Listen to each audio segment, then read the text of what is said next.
Assalamualaikum warahmatullahi wabarakatuh. Perkenalkan, saya Siva Nurarini, semester 2 Non-Reg Fakultas Hukum Universitas Surya Kencana. Di sini saya mau mereview pertemuan 12 hukum pidana oleh dosen Profesor Dr. Hajah Heni Nuraini SHMH beserta asisten dosen Dr. Muhammad Rendi Aridayandi SHMH. Baik, di sini ada bab 7 alasan penghapus pidana. Yang pertama, alasan pembenar, yaitu alasan yang meniadakan sifat melawan hukum dari perbuatan sehingga menjadi perbuatan yang dibenarkan. Alasan pembenar terbagi dalam alasan pembenar umum, yaitu daya paksa atau keadaan darurat diatur dalam pasal 48 KUHP, bela paksa pasal 49 KUHP, melaksanakan perintah undang-undang pasal 50 KUHP, perintah jabatan yang sah pasal 51 ayat 1 KUHP. 2. Alasan pembenar khusus, contohnya dokter dan para saksi yang menghadiri ke perkelahian tanding pasal 186 ayat 1 KUHP. 3. Alasan pembenar di luar undang-undang, contohnya hukum disiplin dari orang tua atau guru.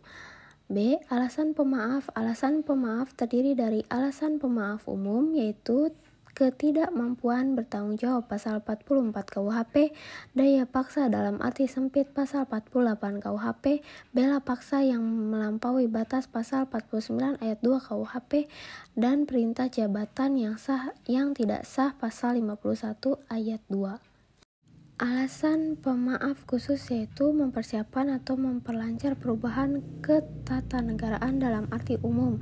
Pasal 110 ayat 4 KUHP, penarikan kembali pembujukan untuk melakukan kejahatan. Pasal 163 ayat 2 bis KUHP, tidak melaporkan kepada yang berwajib atau yang terancam apabila ada kejahatan yang tertentu. Pasal 166 KUHP, pencurian antara suami istri. Pasal 367 ayat 1 KUHP, insubordinasi tidak jadi. Pasal 464 ayat 3 KUHP. Alasan pemaaf di luar undang-undang, tidak ada kesalahan sama sekali atau taksi. Alasan peniadaan pidana putatif. B. Daya paksa. Dalam arti doktrin, daya paksa dibedakan dalam daya paksa absolut, yaitu daya paksa yang sama sekali tidak dapat ditahan baik secara fisik maupun psikis.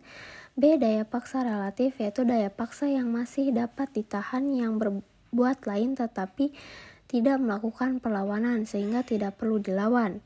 Daya paksa dibagi 3 bentuk, yaitu pertentangan antara dua kepentingan hukum, pertentangan antara kepentingan hukum dengan kewajiban hukum, pertentangan antara dua kewajiban hukum. C. Bela paksa. Bela paksa diatur dalam pasal 49 ayat 1 KUHP yang disebut alasan penghapus atau peniadaan pidana.